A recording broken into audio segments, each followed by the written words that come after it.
Hello, it's Elizabeth Busby here, and welcome to Discerning Marriage. You know, we spend an awful lot of time, me on this podcast and generally people in the dating world, focusing on the negatives, right? The negative red flags. Don't date them if they have this red flag. Break up if you see this red flag. But why don't we talk about the positives? So I want to talk about green flags today, which green flags is not even really a thing. I don't know why, but it's not, but we're going to talk about it. We're going to make it a thing. So I want to talk about some green flags to look for if you are wanting to get into a relationship with someone, okay? We're going to focus on the positive because I am a glass half full kind of gal. There are a number of different ones. I'm just going to focus in on a handful of them today. But if you have something in your mind that feels like a really good green flag to you and I don't mention it, still go with that. This is not a definitive list. These are just some things to talk about in the positive sphere that I think is really worth considering. The first one I want to talk about is, are they a person of their word? Their integrity matters. And the fact that they feel like they have integrity in their word, that matters. So if they say they're going to call you, they should call you. If they say they're going to text you back after work tonight, they should text you back after work tonight. If they say that they're going to call you for a second date, they should do that. If you guys make plans for something, they should show up, right? If someone says they're going to do something, you should be able to trust that they are actually going to do that thing. Why does this matter? Because when you make a vow to someone and they make a vow to you, you need to trust that they trust their word, that there is integrity in their word. So vows, as we know, have an actual supernatural bent to them, if you will. Like God says, what I have joined, let no man tear asunder, right? Like God binds himself to our free will. When we make a vow, that vow carries weight beyond just, I like pizza and I'm going to go out for pizza with you, right? Like it carries a deeper weight than just saying something. But if people don't understand that and they don't treat it as such, then they could easily walk away from it if it doesn't carry a weight. And one of the ways you can tell if the person that you're going to marry one day or the person you're in a dating relationship with, one way you can tell if they're going to honor that vow is if their word matters to them. And you can figure that out by those easy things like, do they do what they tell you that they're going to do? You can also see this in their work, right? You may not work with them and you may not be in a position where you can see how their work looks, but they'll tell you stories about their job. They'll tell you stories about bad days. They'll tell you stories about interactions with people that they had.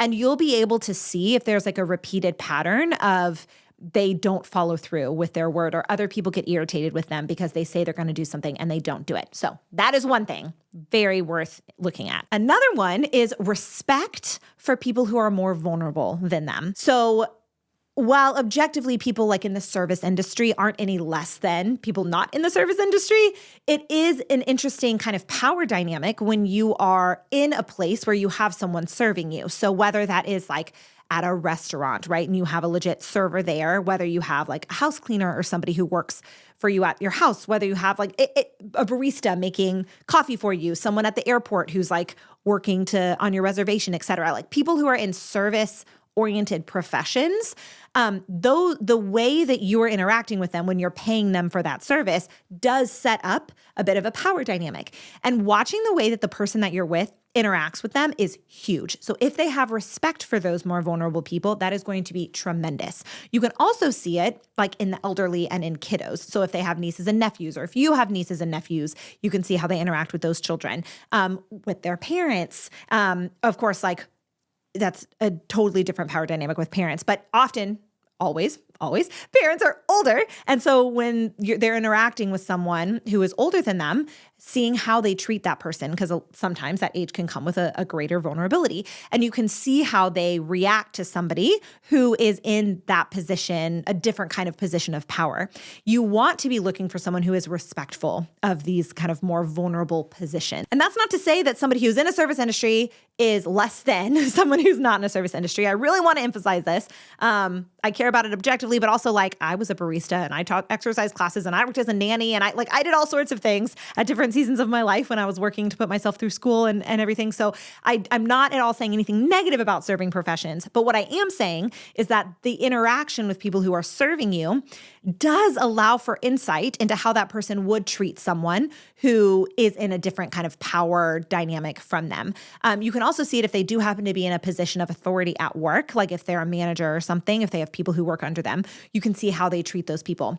If they're treating you differently than they're treating those other people, that is something to look at.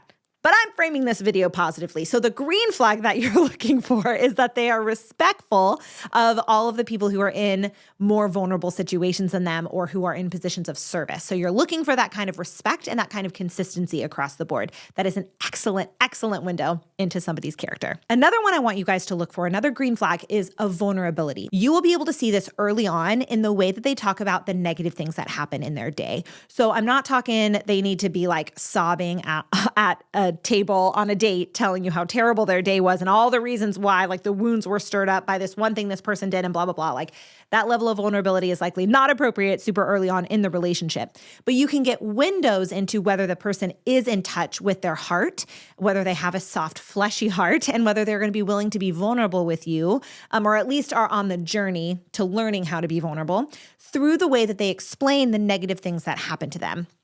So sometimes you'll see someone who's just not willing to talk about negative stuff at all. Like they only focus on the positive. They shut down any discussion of negative. Even if it's something like you're with them, they're on a phone call, they're clearly distressed, bad news, whatever, they get off this phone call. They don't have to like pour their heart out to you, but if they're just completely like shut down from their heart, you can see them detaching. You can tell that they're not accessing what's going on emotionally, and they're certainly not sharing any level of emotional vulnerability with you. That could be something. I'm supposed to be doing this positively. Okay, the positive of this is that they are open to sharing with you, right? It is so interesting how we like go to the negative so quickly. That's the point of this video. So the positive here is that they're willing to be vulnerable and have some kind of soft, fleshy heart towards you. So like, man, I just had a really bad day at work and it was really tough. And like, there are details that I'm not going to go into now, but like, man, it would be great if you could pray for me. Or if we could, I know we were planning to do this one thing, but can we change the plans a little because my day is a little off? Like just the fact that they acknowledge that they have these feelings and they're willing to share on some level that's emotionally appropriate those feelings with you, that is a huge piece, because that vulnerability, the way that that's going to play out in a marriage is you want someone who's in touch with how their heart feels when things happen that are negative, right? Positive too, but those are sometimes easier emotions to feel. But the negative pieces, the negative things that happen in life, like they always happen. But if someone is just shutting down and isn't able to access that place of their heart or isn't even aware that that place of their heart is something they're not accessing, that can be really challenging. So you want someone who is at least on the journey of feeling safe with that fleshiness in their heart. I keep saying that, but it comes from this like hymn song that I really like. I will break their hearts of stone and give them hearts for love alone, which comes from somewhere in scripture where God talks about fleshy hearts. But basically the Lord talks about having soft hearts that are open to his grace and open to his mercy and are open to empathetic compassion for other people. So that is a positive that you want to look for. Okay, the last one that I want to talk about is going to take a little bit of explaining, so bear with me. But the green flag that they would have is that they share values that you share that are important to you, all right? So if you know that you want to marry a practicing Catholic, your green flag would be that they are a practicing Catholic. If you know that it's deeply important for you to marry a Christian, make sure that the person you're dating is a Christian. And here's why I think that is really important when you're dating. Biologically speaking, evolutionarily speaking, you can fall in love with anybody. It happens all the time that people fall in love with people who are just not a great fit for any number of reasons. And then if you're not careful, you start dating this person, you're dating for a while, you're really seriously discerning marriage, your heart's really wrapped up in them, your future is kind of wrapped up in them. There are so many good things about them, but they lack these one or two big pieces that matter a lot. That is a really, really, really, really, really hard place to find yourself. And people think they just inevitably stumbled into that kind of a situation. And I am here to tell you that that is not the case. You can fall in love with just about anyone. And if you're being intentional with your dating, then I would strongly recommend that you pursue intentional relationships with people who share those core values with you. So what often happens is people find themselves having these like falling in love feelings for someone, right? Which actually just is this like special, beautiful hormonal cocktail that the Lord like pumps through your neurotransmitters in your brain. And you feel this rush of emotion for this person. So you fall in love with them.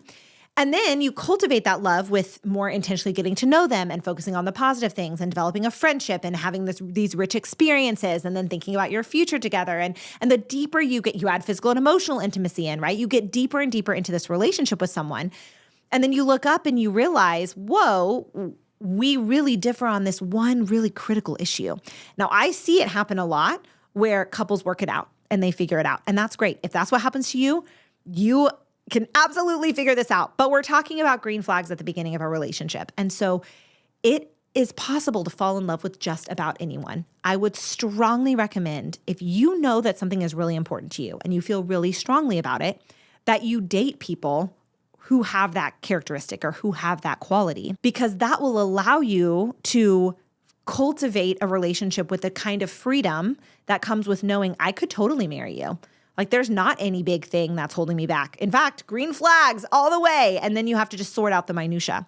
Whereas if you get into a relationship that doesn't have one of the really big important values that you have, or a characteristic in the other person, or something to that effect that's really deal breakery for you, then you will find yourself in a tough discerning position. And I know you can do it, but I want to avoid that for you. So the green flag is if you know that there's something that's really valuable to you, that you use that as a way to help you discern the sort of people that you should go on dates with, or accept dates with, or accept a second or a third or a fourth date with, right? So being very intentional.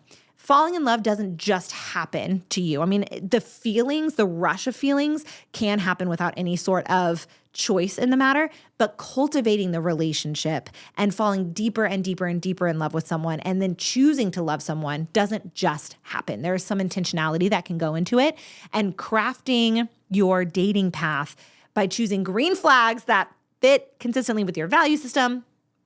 In my opinion, that's the way to go. I hope that this was helpful. It's so fascinating that even I had a really hard time in this video sticking to the positives, but maybe I'll do some more of these positive ones. If you like it, comment below and let me know, because it's really fun to be thinking about it from this perspective. So until next time, stay close to the heart of Jesus and be not afraid. Bye.